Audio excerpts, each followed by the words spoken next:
Aloha. I'm so excited to share this podcast with you. I got to sit down with Olympian Maggie Malone the other day. She is an Olympic javelin thrower. She went to the Rio Olympics and she's training for Tokyo quite successfully. And Maggie is one of my clients as well and one of my friends as a result. So I'm excited to share with you this podcast where we talk about our theme for the month, champion mentality, but more than that, how Maggie got to where she is and some of the challenges she had to overcome. I hope you enjoy it. Mahalo. Aloha, Sam Monteleone, mam808.com, and we're here with the Warrior Community Podcast today. And I'm so excited to have Olympian Maggie Malone as my guest. Maggie is not only a true champion, but she is also a great friend. So I'm super excited to have this time to visit with her and share our visit with you. Aloha, Maggie. I'm so excited to talk with you, Cynthia. I love this and just love the community you've built. Well, thanks. I just really felt the passion and the mission to start this community because so many people, especially as the age, but really at any age, are struggling to figure out what is the best way to be healthy and what is the best course of action they can take for anti-aging and, just to be the best version of themselves, of course. And so through my research and my mentor, of course, my mentor, Charles Poliquin, have discovered that this high intensity work is really the way to go for better aging. And so, started out with the book and writing about sprinting, but really ran out of time because I'm committed to my clients. And so I'm excited to have this community podcast to bring more information to this community, warrior community, and just bring in who's in my world. And you're definitely in my world.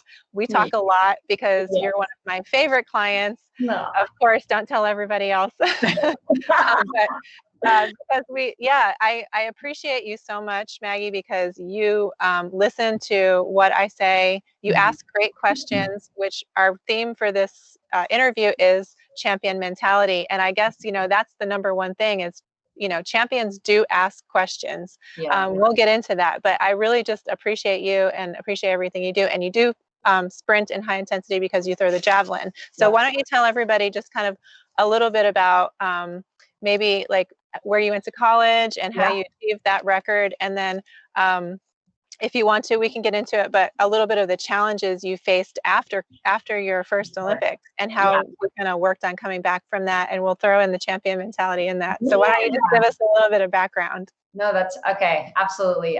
So I always start with, I'm from a small town in Nebraska.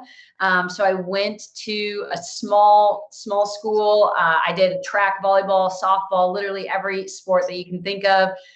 Was a jumper and sprinter, but very average, like very, very average. And we didn't have javelin in high school or really growing up, but I did learn in college. And so went to Nebraska first. So went to school there for 2 years, learned how to throw the javelin, was recruited as a heptathlete, which is so embarrassing because now that I know elite heptathletes, I'm like so embarrassed to even think that I could even compete. Like obviously with Annie, who I love, you love, and it's like, we're just not on the same level. So I'm very happy that javelin was my event that I learned for, like, I guess just learned how to compete in. And so learned that, transferred then to Texas A&M, gig at Maggies, went there my junior and senior year and had a horrible first year. When I first transferred there, like I gained like 20 pounds. Like I was just like bulked up and didn't know how to throw the javelin. My coach was like trying to break me down from a technique side and was very frustrated. I was projected to win nationals that year because I had such a great year with Nebraska.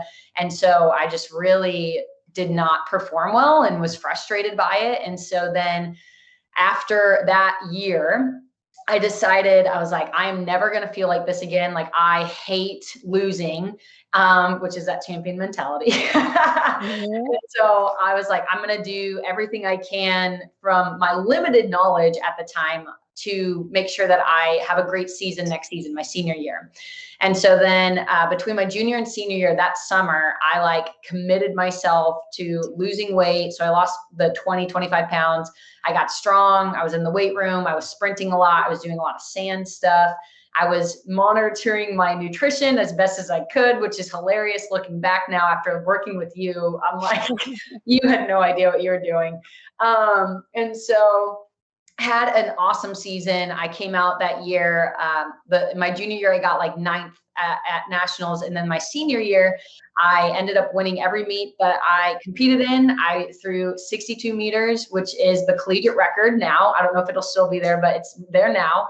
And then won nationals, won the Olympic trials, and was I think the first female to win a national and Olympic trials in the same year. So got to be an Olympian and got to compete in Rio then, which was a dream that I never anticipated for myself. But well, let's stop there for a second, because there's a lot that just, you went through already from just coming from high school to college. Like I actually had no idea that you considered yourself average in high school. That's shocking to me, because you are such the epitome of a warrior, especially coming from Hawaii, where the warriors literally threw spears all the time. So to me, like, I always just picture you that way. And so it's shocking to me that you considered yourself average. And to those who don't know, the heptathlon has javelin in it. So that's probably how you were introduced to javelin. Yeah. And in high school here, we can't have javelin in Hawaii either.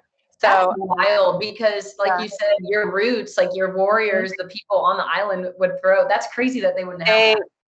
Surely, I would say their DNA would have that coding too.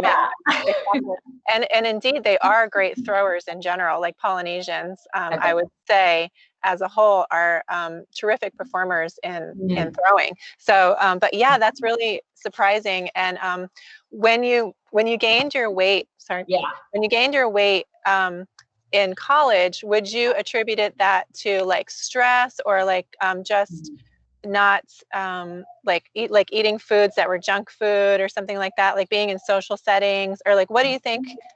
I'm just curious as to what you think made you gain that weight that you transferred. That's a really good question. I think that I had limited myself all through high school and everything. I was like very particular about what I was eating and like very controlled.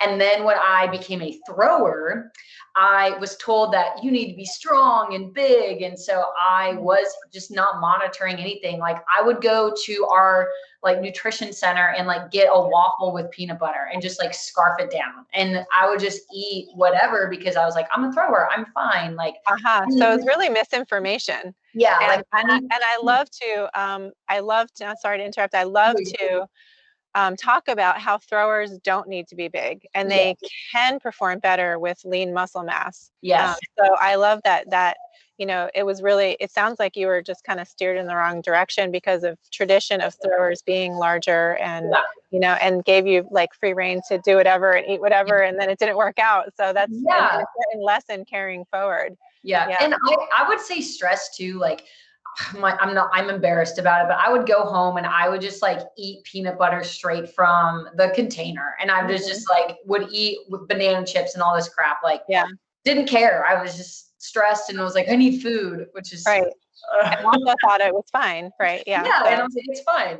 Okay, so tell us a little bit about, fast forward back to Rio. Just give us like a brief, maybe recap of your favorite things about being in Rio. Oh man, well, favorite things about Rio. Number one, the entire world is like in a 2-mile radius. So you literally have so much culture, and everybody that you have admired or looked up to or have seen on TV is like right there, and you're experiencing the same things with them, and you're getting to talk to them and ask questions. And like you said, like great athletes ask questions.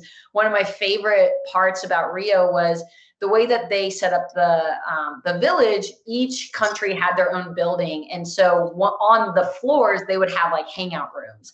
And so one of the floors, a bunch of track athletes were there, and it was so cool just to sit and observe and see like Allison Felix talking with, Ashton Eaton and so-and-so and all these like great athletes that you have grown up watching and talking about training and what they're working on and what they think about jumps or sprints or whatever it is, and really just picking each other's brains. And then also being so just committed to watching USA in whatever sport. So we're watching it on TV together. We're celebrating everybody. Like in the rooms, if somebody would come across that finish line, like the whole room would erupt, which is I love that. one of the most incredible moments to be a part of, and just like that feeling of pride of being a part of the United States. And yeah, that gave me chills. Like, it's super, it's like, it transcends any kind of race or politics. You know, it's like you really track and field, especially for your country.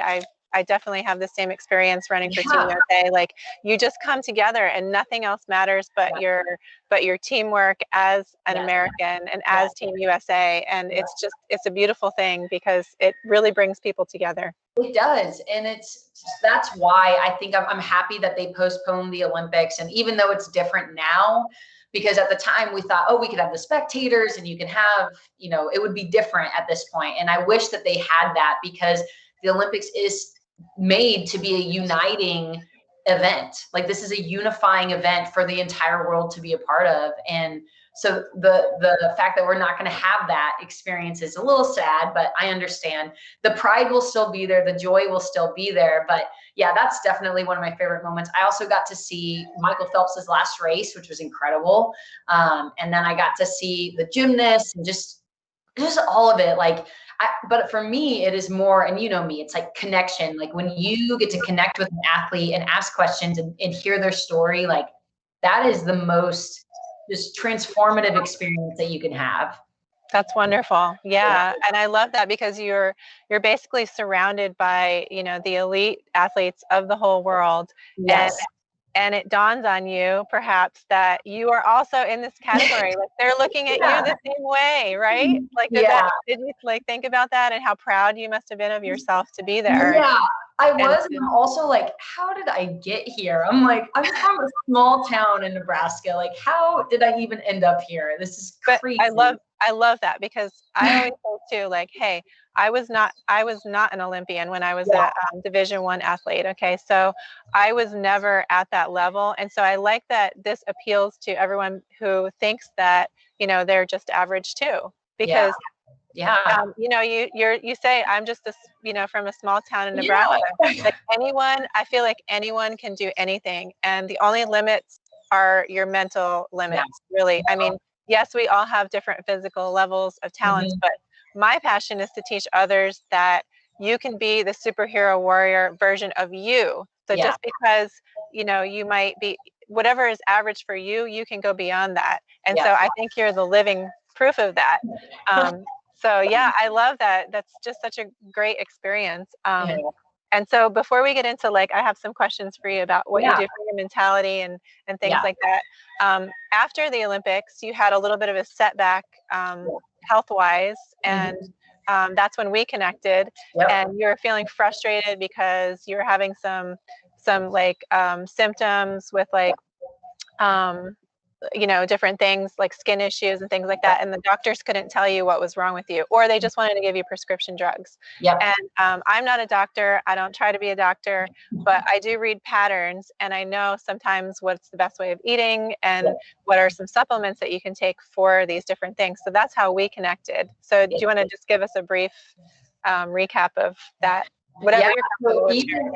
I was going to say, even like right after Rio, I felt super burnt out from just I'd been competing I did not take a day off for like 13 months. So I felt super burnt out there. And then also combining nutrition wasn't all the way there either. Even though I was succeeding, I think I was succeeding in spite of what I was eating. Like it was like in spite of it. But I think right after that, I was having back issues. And even honestly, when I set the collegiate record, I had a back spasm like that week. So I was having back issues. I had fractured my heel. Like I had a bunch of injuries leading up. And then when we connected, I had was coming back into the sport, was really just like motivated again to try and really compete, because I was frustrated. I was ready to leave after the injuries. I was like, this sucks. And which is just a part of the sport. But I met you and I was so upset. Like Annie had connected us because I was going through skin issues. I was getting all these bumps on my arms and legs, and they would swell, and I didn't know why. And it was so painful. And I would go to doctor after doctor after doctor, and they're like, oh, it's a spider bite, or, oh, it's this or that. Let's give you a shot. Let's give you a steroid pack. Let's give you this. And so nobody could ever tell me the answer. They're just like, here's this drug that'll make it go away. And it did go away for like a month. And then I would get one 2 months later. And they were so painful to the point where I could not like extend my arm if it was on my elbow or my knee. And how are you going to throw like that? Exactly. Like it literally can't. And I was having the nosebleeds, and I was like, my energy was so low, and I just felt like dizzy all the time. I was like, what is going on with my body? Something is not right. I thought, like, worst case scenario, I'm like, I'm sick. I need to like get tested and all this stuff. And so finally, Annie Coons, who's our friend heptathlete, she was like, you need to talk to Cynthia. Like, she changed my life. And I was like, okay. And she's like, Maggie, trust me. Like, you just need to talk to her. And I was like, all right. And so we got connected. I think we were calling, and like immediately I just felt like you were the first person to say, okay, I think I know what's going on. Like, you need to cut out dairy, grains, sugar, but specifically like the grains immediately, like, get this out. And we're going to put you on a better diet and higher fats. And, you know, all the ins and outs of that. I know all the ins and outs, but changing the diet. And I was like, all right, well, it's better than taking drugs every single month. Like, I don't want to do that. And within like 2 months, it was like, hadn't had a bloody nose. My energy was better, never had a bump. And this is when the moment I knew that you were right was when we had done this for like 3 months. I was feeling great. And I went to a cooking class, and I went to make pasta. And I was like, oh, I can have a bite or whatever. Like, it'll be fine. Like, I haven't had any symptoms. And I took a bite, and the next day I had a bump on my calf. One of the sore bumps that, like, I was like, what the heck? And I told my boyfriend, Sam, I was like, she's right. Like, she's the only person that knows what's going on. Like, nobody's ever told me, but like, this is a trigger. So it was transformational for real. Cause a doctor would have never told me that. And I think you were, if I remember correctly, you were stuck in like an antibiotics loop where the antibiotics would give you temporary relief for some of your skin issues, but then they were actually making your gut health worse. And you were having problems coming back from that. And again, I'm not a doctor, and so I'm sure you checked with your physician, but I do remember that you were going to a major competition, I think in Belarus, and you had a skin thing, and I replaced your antibiotics with coconut oil with your physician's approval or whatever. But I always say get your physician's approval. Yes. But so we replaced it with coconut oil, and topically and internally, and it went away, and you didn't need the antibiotics, and then that stopped that cycle. So everyone's individual. I just want to be clear about that just one person for one symptom is not the same for everyone. But with you, we were able to pinpoint and all of that, and it's really exciting. But so now here you are training for Tokyo, and you just threw a personal best, I believe, right? Personal best, and currently ranked 3rd in the world. I checked my ranking. So all right. Yeah. That is amazing. That's really exciting. So when this comes out, we're all going to be cheering for you for Tokyo for sure. Like, we are all on Team Maggie. Thank you. Because it just, again, you're an example of what we can all be as far as going from, average, or what we think is average, and impossibly not well, to our superhero warrior selves. So that's super exciting. And I want to talk to you about what we're doing for immunity, but I wanted to ask you a few questions first about your mental strategy, because I know you have great mental strategy. So I guess this community, they're beginning sprinting, or maybe they've had experience sprinting, and they might feel like there's some challenges to their mental game. So I believe that anything we do, whether it's parenting or our job or anything, it's 90% mental. And then that other 10% is like the skill that we develop through practicing and rehearsing and things like that. So what are some things that maybe you do in a daily practice that help you? Like, what do you think about doing things, every day in order to achieve that goal? Like, how do you structure that? Do you set goals and then make a plan and then execute daily, or like, what does that look like for you? Yeah, so I definitely have goals, and they're written down, and I know exactly what those are and can kind of check those off as I go. But so you have one big goal and then you make smaller goals? yeah, or just, they're probably all big goals, but I just have them where I'm like, I know what I want and here's what I want. And so I have those for sure. And then, yeah, everything that, I mean, this sounds very extreme, but it's like every decision that I make, I'm like, does this help me get to my goal? And if it does, then do it. And if it doesn't, then you got to remove it. Then it's out. So for me, a lot of times, like, I'm not going out to bars. I'm not going out. I'm not staying up past 10 o'clock. Like, I'm literally in bed at 9:30. I'm not, hanging out, drinking beers, getting drinks. Like, I don't do that. And I want to. I mean, I am the most sociable person. Like, I love to be with people. And so I feel FOMO all the time. But I think we've talked about it where it's like, if it does not get you to that goal of throwing 66 meters or whatever it is, then why are you doing it? Why are you making the choice to do that? And so I think the way that my mind works, I've structured it around that. That's kind of my framework.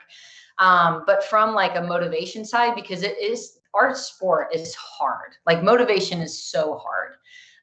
But I think the reason the goals really are the motivator behind it. For me, at least, it's like, when I don't want to go throw that day, or if I don't want to go, go into the weight room and lift or do stretch, even stretching, I'm like, okay, Maggie, like, guess what? Your competitor probably is. Like, if you want to be this and you're telling people that you want to be this, then do that. And then accountability is also a huge piece too, where it's like, right. Right. The accountability, I think that comes in who you're surrounding yourself with. Right. So I always say, like, I think there's a saying, Charles, my mentor, used to say it, who are the 5 people you spend the most time with? So I think that's great that you bring that up, because you have to ask yourself, who are you surrounding yourself with? Yes. Who are you learning from is part of that, I think, like, because if you're talking to someone and learning from that on a daily basis or on a regular basis, that's part of, who you're surrounding yourself with. So who are you surrounding yourself with? Yeah. So for me, I mean, my number one is my boyfriend, Sam, and he helps program what I'm doing. And then obviously, like, we have this javelin community that we're practicing together, and things are going really great right now. And I'm excited because we are all motivated to compete well. And it is easier to show up to practice and bring your best self. And just even when you're not feeling it, just to be with people who are all going for whatever goal they've set for themselves. And so if you don't show up, they know. And the people who love you and want the best for you, like, they know. And it's great when they can call you out on that and help you when you're like, I really don't want to go to practice. Like, I literally said that to Sam last week when he was gone. I was like, I do not want to go to practice. I'm so tired. And he's like, Maggie, just go there and do half the version. Like, just do half the version and then save the rest for the next day. So just show up, in other words. Show up. I think this is a very big part of champion mentality, actually. Yeah. Somebody just sent me a DM on Instagram. I had done like a before and after picture of what I looked like just 5 years ago and, and just 2 weeks ago. And they said, what would you say is the most important change that you made? Which is a really hard question, because I did make a lot of changes. But I said, I committed to showing up not every day for me. I don't practice every day, but in a way, it's showing up every day, because I'm still showing up for my nutrition. I'm still showing up for my sleeping habits, just like you. So I think if there were a key piece of advice for everyone, whether you're training for the Olympics or you're just, trying to be your best warrior self, it's to keep showing up. So even if you're, like you said, maybe you don't feel like, maybe, something, life happens and we don't get all of our sleep sometimes. And, maybe we forgot to go to the grocery store, so we don't have the the meat for breakfast or whatever. But so if that happens, I think still showing up is a key element, like still keeping yourself accountable to show up. And if you surround yourself with a group of people to help you do that, it's a lot easier. So that's one of the best ways to form a habit, right? Is to Yes. make it easy for you to have that habit, that healthy Yes. habit. Exactly. And I mean, I obviously, you know, Sam, and like, he is everything to me and is literally the reason why I think I've had any success this year, is just his motivation, his planning, his just like mindset. And I've told him.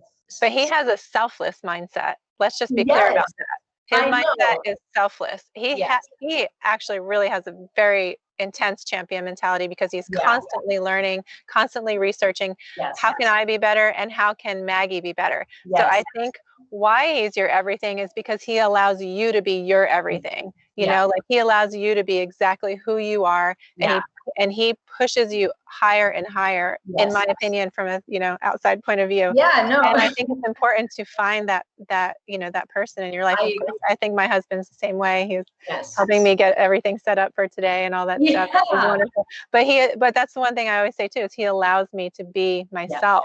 So I think it's important for people, when they're looking towards being a champion in life, to surround yourself with that person that allows you to be you at your best, right? And they're also keeping you accountable to not be you at your worst. Yes, that's exactly right. Like, he's not afraid to call me out on my bullshit and say, like, Maggie, I know you're tired. I understand that, but you need to show up, exactly what you're saying, or you need to go do this. And it comes from a place of love. Like, this isn't like I'm condemning you, or, you know, I'm shaming you in any way. It's I see you, and I know your goals, and I know where you want to get. And that's why I'm telling you this out of love. Yes. Even when it hurts, because there's sometimes I'm like, you son of a gun. Like, I don't want to hear that right now. I know, right? But it is like, I think you're so right on when you're saying you got to find that person who allows you to continue to be you and elevate you and not drag you down. And I think what we're lucky to have is that our partners, and hopefully mine will be a forever partner here soon. I think, Sam, no, I'm just kidding. Yeah. I think what's great about it is that we do have similar goals. Like, we have the same mindset where we are going for something similar. He's training for the Olympics as well. He's going for javelin. And so the lifestyle fits. If I was dating, and I have dated someone before where the lifestyle did not fit, where he was drinking and partying and doing all these things, and it did not fit, like, that was going to drag me down. And it did drag me down in a lot of ways. And so to be with somebody who understands the discipline with nutrition, and the sleeping, and the stretching, and everything that needs to go into this, like, it makes life easier and also more enjoyable, because you don't feel like you're always missing out. Yes, I totally can agree with that. That's awesome. Okay, so let's see. The other thing I think is success is not an accident. We definitely have to put in work for success. I think that in this day and age, a lot of people are thinking they just want instant gratification, and they want to instantly be a fast sprinter. They want to instantly put on spikes and go to the track and race.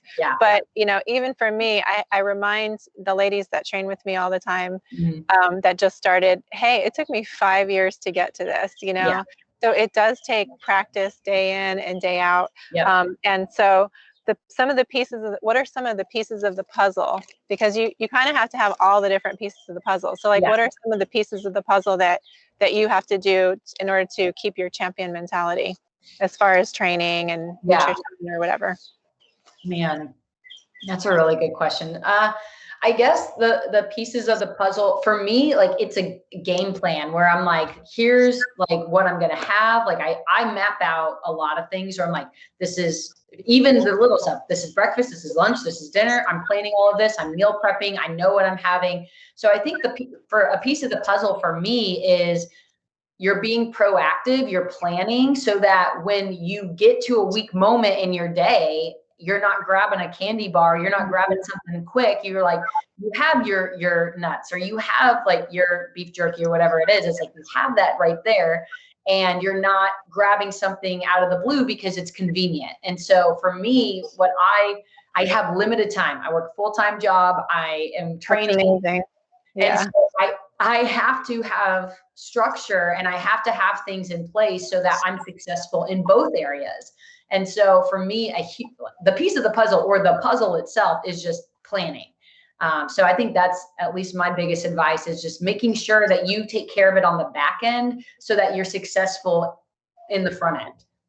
That's awesome. That's really great advice. And I think there's something that you mentioned that's really important in that too, is that you said you have to plan. You didn't say Sam has to plan for me, or my coach has to plan for me, or somebody else has to make my food for me, or if I don't do it right, it's their fault. So I think part of having a champion mentality is taking ownership of your life and saying, like, this is my responsibility. It's my responsibility to wake up on time. And if I need to do morning training or something like this, I kind of recently had this discussion with my teenage daughter because she's in the same boat with school right now, where she's having to go to school full time, but she's still trying to fit in her training and she wants to maximize.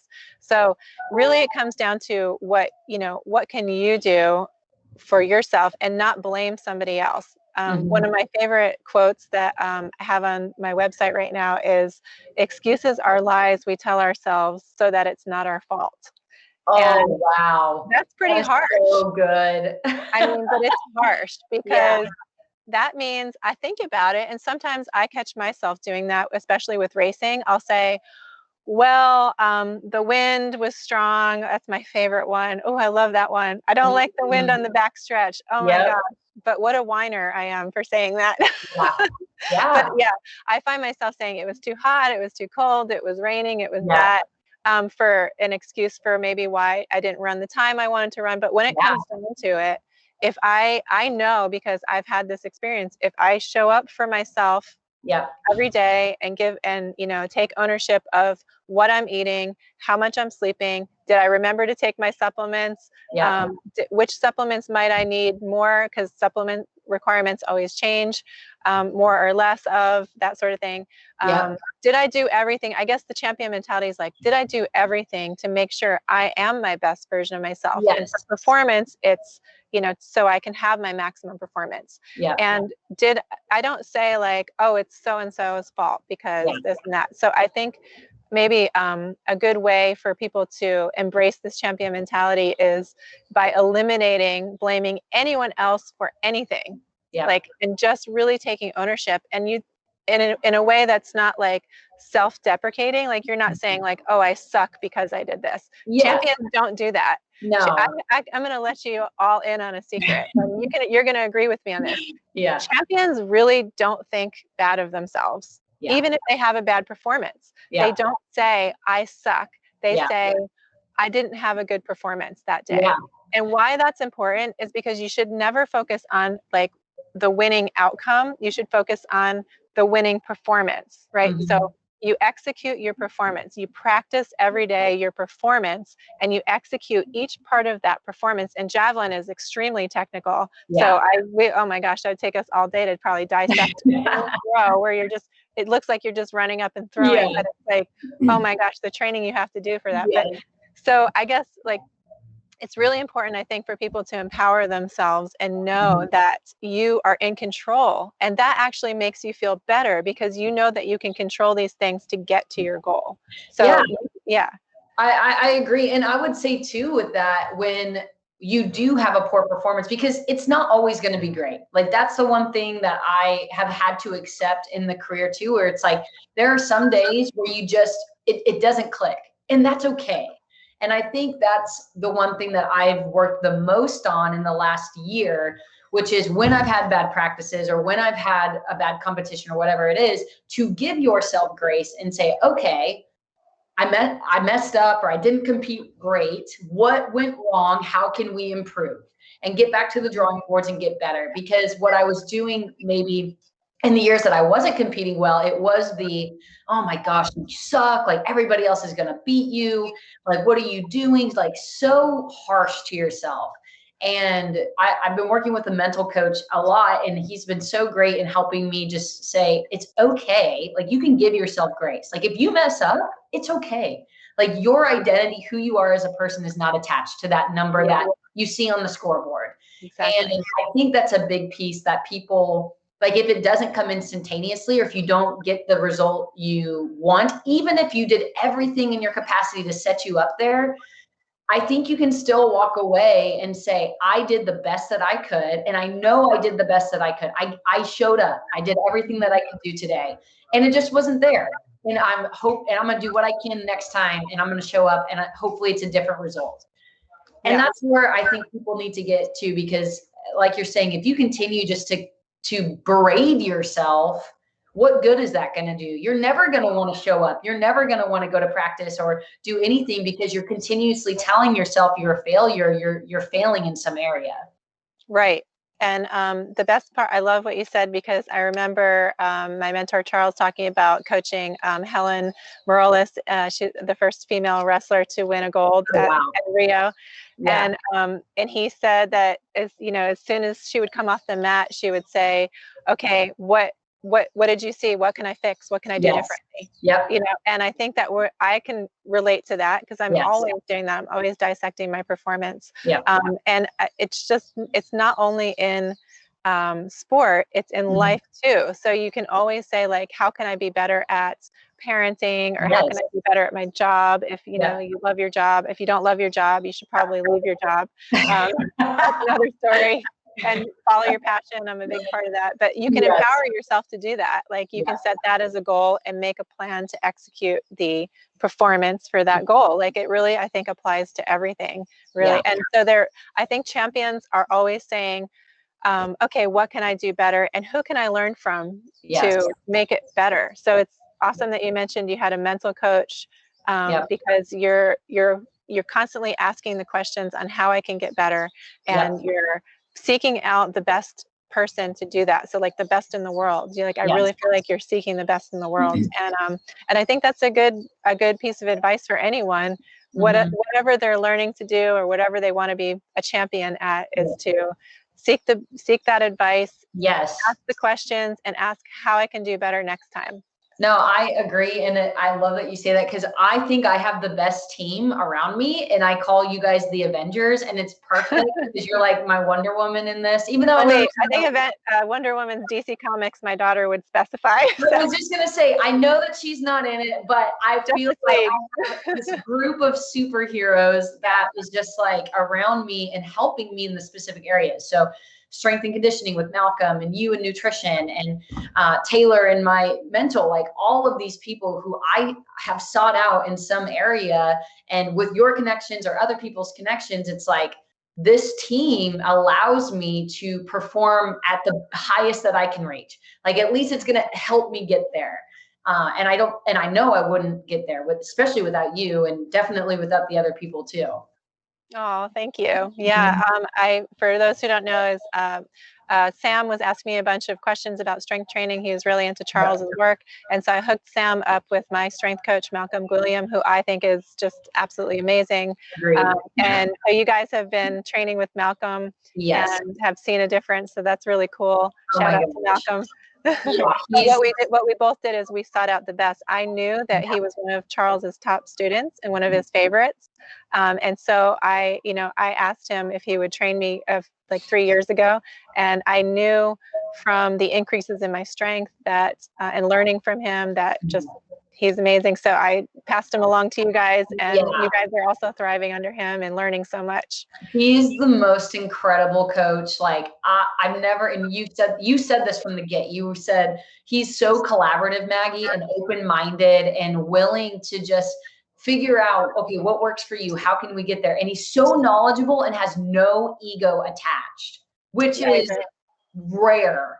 We can both, this is very rare, I feel like, in coaching in general. And so he's incredible. He's genuinely interested in seeing you have your best performance. Yes. And that's how I think everyone should be. And that's how I feel about this warrior community. Is my passion is to see everybody have their best performance in life. So how can I do that? How can I share the information for that? So, okay, cool. Let's briefly talk about Okay, so this month I do a supplement review every month. And this Okay. month, instead of one supplement, I'm reviewing the immunity bundle, which is zinc, Yeah. D3, and curcumin.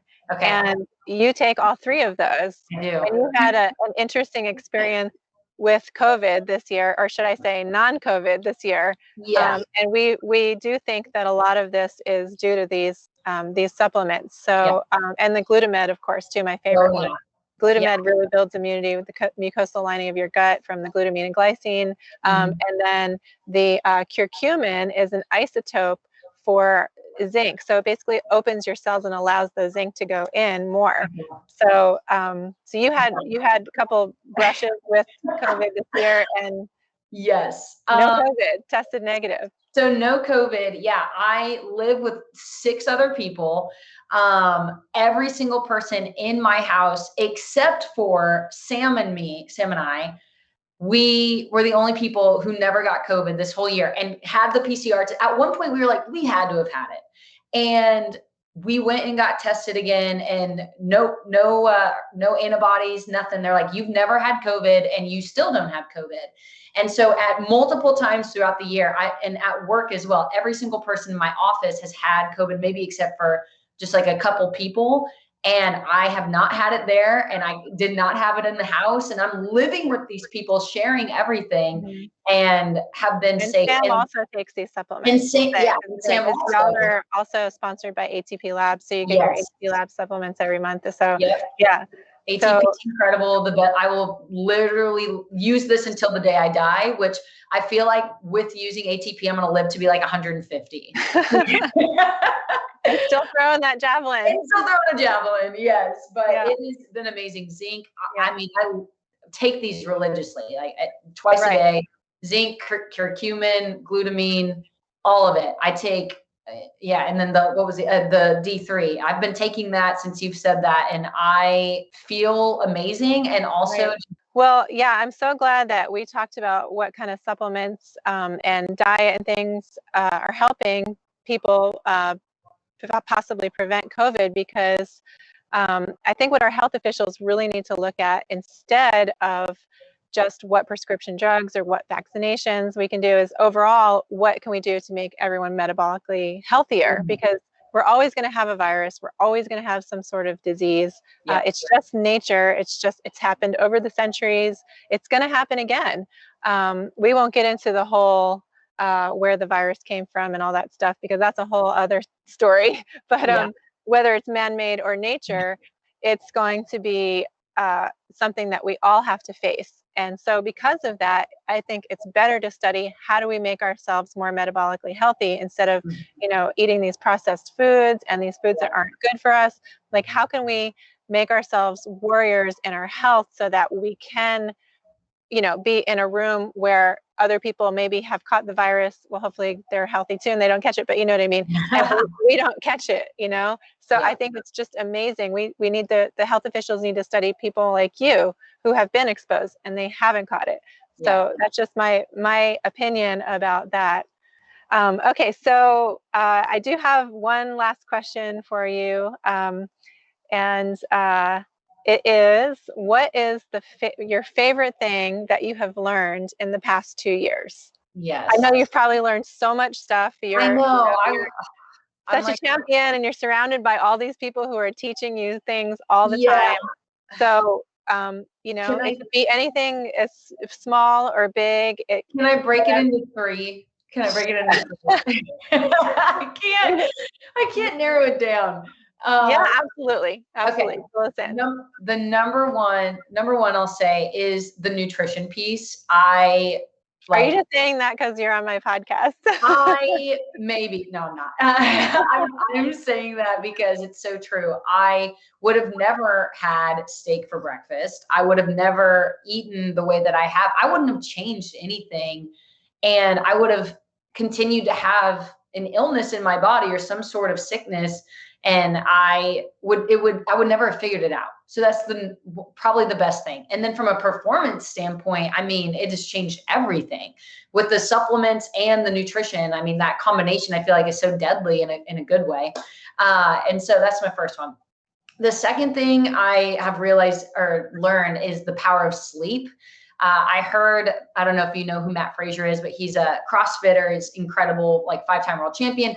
And he said this on a podcast and it has stuck with me ever since. He said, if people knew how impactful or powerful sleep was, then, and if it came in like a powder form, they couldn't keep it on the shelves. Like, it is so influential to your performance and how you show up every single day. Like that to me has been the biggest game changer of like getting sleep. Yeah. It's the biggest recovery. And sleep actually encourages growth hormone, which we lose as we age. So there are so many different, and that's early sleep, early in the night sleep. Also, our glymphatic system is most active earlier in the night, but is still active anytime we're in deep, slow wave sleep. And that's important, the glymphatic system, to clean our brains out from the amyloid beta plaques that cause Alzheimer's. And that's really important because some people are more susceptible to Alzheimer's than others, which I definitely want to talk for 1 second about the injustice of some nutritionists, especially in the colleges and universities and different places where they are pushing sugar as saying athletes need sugar. And I think you've had this experience, we won't say who or where, but you've had the experience where someone has told you like you need sugar. And it turns out that you might have an APO allele that makes you more susceptible to Alzheimer's. So what injustice it is to all of these collegiate athletes in their 20s who have maybe this genetic predisposition for Alzheimer's, and they're already starting to build up the amyloid beta plaque, which is definitely linked to sugar and inflammation. And these nutritionists are saying, eat more sugar. Like this is completely ridiculous. Which in my case, it is linked to, with Alzheimer's. I think we talked about that. My dad has 12 kids in his family. 6 of them have had Alzheimer's. 6 of them. Yes, right. Like, it definitely is statistic. It is definitely in the genetics of that side of my family. And I'm, pray to God, my dad doesn't have it, but that doesn't mean that I'm always immune either. Who knows? But I am like, why would you feed us this? Or why would you push that? Especially for somebody who maybe is predisposed to that. I don't know why we would do that. And the universities are not testing you for this, APO4 allele. They don't know. They're not doing this testing. Absolutely and even if they were, the sugar is still inflammatory. It's still going to promote injury, especially lower leg injury. But it's still all around. Like, I have a lot of passion about discussing this route, and we work together to minimize the sugar, of course, that you intake, and you're thriving. So I just wanted to mention with the sleep, because the sleep is very important for that whole process. And that is something as a person and as a champion in life that you have to be aware of. So not only is the sleep better for your athletic performance, but it's also making sure that you make that daily choice to get that sleep is helping you with your life performance. No, absolutely. To me, is very important for my clients, not just the athletic performance, but if I do not get enough sleep, like, even if I wasn't performing, I would be a nightmare the next day. Like, I would be horrible. And so I need it. Like, you have to have it. But that would be my number 2. And then the third one is like a combination of the meditation that I've done. I've never realized how powerful meditation was before. And then also just knowing that my identity is not in my sport. So it's been a combination, and the two go together, because through the meditation, just understanding like, okay, Maggie, like, you are not a number. Like, you can give yourself grace. You can be compassionate to yourself. You can love yourself. Give yourself, even if it's just 10 minutes in the day, to sit in silence. And whether that's through prayer for me, or through just sitting in silence and breathing, whatever it is, it's been so powerful to my mental health. Because definitely I've struggled with mental health in the past. So it's been enlightening and just very freeing in not only my performance, but in my personal life and relationships with other people. I also love that too, the meditation, because I remember my mentor, Charles, they'd ask him, what is one thing that you wish that you would have done earlier in life? And he always said, I wish I had learned to meditate earlier in life. Yeah. And so it's always very important. I put it in my notes whenever I have a new client. I put it in the notes for them to make time to meditate. You can do some sort of visualization if you can't not think of anything at first. There are guided meditations if you don't know how to do it. But yeah, I think that it shows because you look glowing and radiant and beautiful, and you can tell that you're full of energy, and we see it in your performance, we see it in your life, and you're truly an inspiration to all of us, myself included. You inspire me, and I think that you're going to inspire a lot of other people to go out there and be their own champion at life. And Well, I hope so. And if anybody knows you, it's like you are the biggest champion of other people too, other women and men too. But I'm so thankful for you and how you've changed my life. Because truly, I'm like, I would not be sitting here. I would not be having the performance that I've had without you. I would have quit the sport. I really would have. So thank you so much. I appreciate that. My passion is that means more to me than any gold medal. I always say any gold medal I could win myself. I compete for an example to others and for my daughter, inspire my daughter who also inspires me. But thank you. I really appreciate that because I truly just want others to thrive, and I want you to kick ass in Tokyo. I can't wait. I'm so excited. Oh my gosh. I encourage everyone to look up Maggie. What can you tell us where we can find you? Yeah, my Instagram is just at Maggie the Aggie, THEE Aggie. So really simple. And then you can find me on Facebook or anything there. But usually I just spend most of my time on Instagram. Okay, awesome. Well, we'll all be cheering for you. Thank you. And, we know that you're going to do great. And thank you so much for sharing all of your ways of how you become a champion, your champion mentality, and some of the things that you do. So we appreciate it. Learned it from you. So thanks for being on. All right. Mahalo. Aloha.